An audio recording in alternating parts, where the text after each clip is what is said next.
In the annals of psychological crime, few cases illustrate the insidious erosion of identity quite like that of Eleanor Vance. A young heiress, presumed to have vanished willingly, her story quickly unfolded into a complex narrative of coercive control. Investigators eventually linked her disappearance to a clandestine organization known as the Lumina Collective, led by the charismatic Silas Thorne.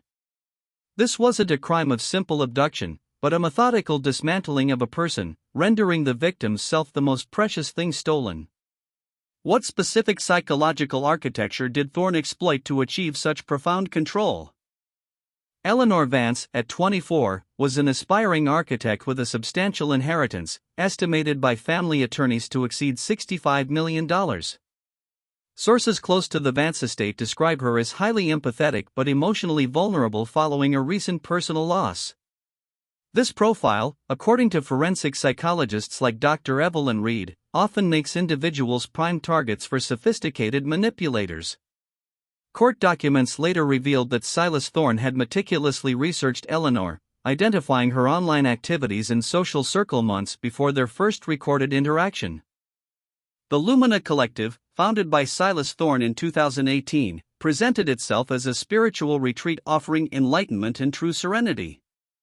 Yet, former members, testifying under anonymity, described a rigid hierarchy and a system designed for absolute obedience.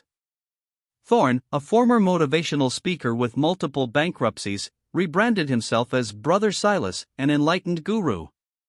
According to court transcripts from his 2023 trial, the collective's enrollment surged by nearly 200% between 2020 and 2022, accumulating an estimated 150 dedicated followers at its peak, many from affluent backgrounds. Eleanor's descent into the collective's ideology was gradual, yet meticulously orchestrated. Investigative reports from the FBI highlight a multi-pronged approach.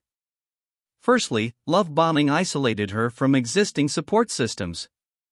This was followed by intensive thought reform sessions, often lasting 10 to 12 hours daily, where critical thinking was systematically suppressed. Finally, dependency creation through communal living and control over information channels solidified her reliance on the collective for all needs. Experts cite this progression as textbook coercive control. The financial motives behind Eleanor's indoctrination became chillingly clear through forensic accounting. Within 18 months of joining the Lumina Collective, Eleanor Vance transferred approximately $48 million of her inheritance into various accounts controlled by Silas Thorne and the collective. This included direct donations, investment schemes for new properties, and personal expenses for Thorne. Court documents from the civil suit filed by the Vance family detailed how these funds were rapidly laundered through shell corporations, with only an estimated 5% recovered post-conviction. Eleanor's family initially faced immense frustration.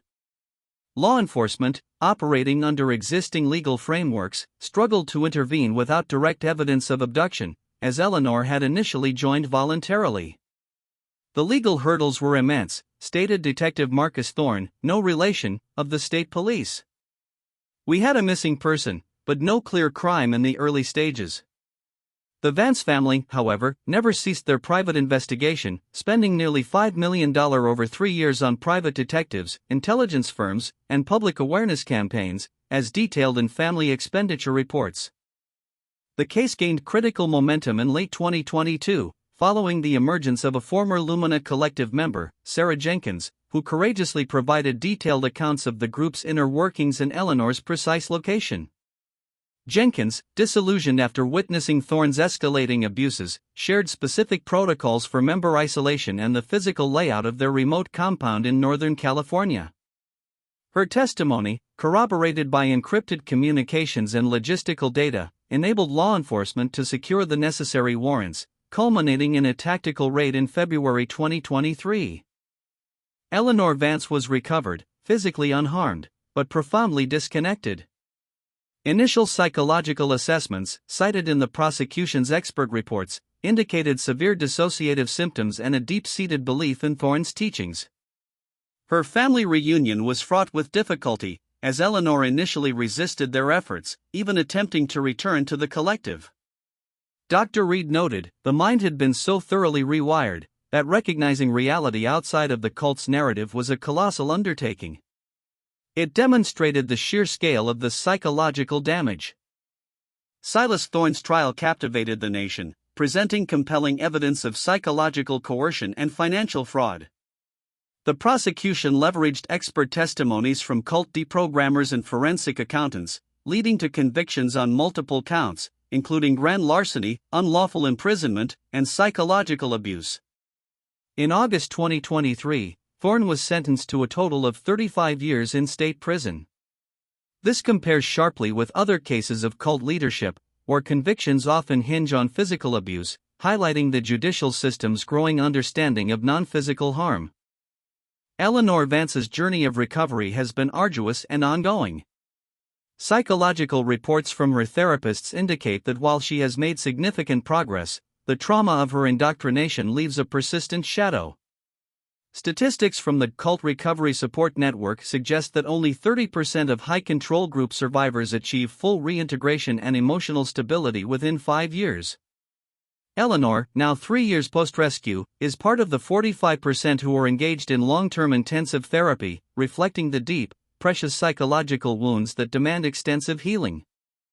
The case of Eleanor Vance and the Lumina Collective serves as a sobering reminder of the devastating power of psychological manipulation. It underscores how an individual's autonomy, their perception of reality, and their sense of self can be systematically stolen, representing a loss far more profound than mere material wealth.